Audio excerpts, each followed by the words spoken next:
ireo taona toy ny tselatra fa mbola miaritra ny tananao ao atsipitsipi ny onjany fiainana ny feo fahoriana sy mety mangina fa mbola feno sedra anatiko ao mieritreritra mampieritreritra asandratro anao efa fantatro fizay maso ny tantananao nidiako farahatry izay ho avelay fafana fa mbola miandrao manjara ny fiainako na mamesatrana din-tsaina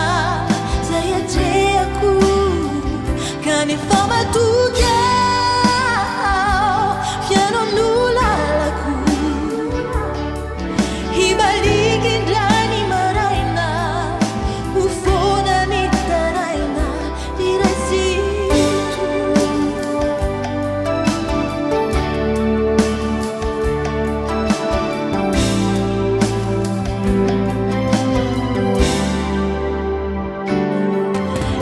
vato naturaturaki hafa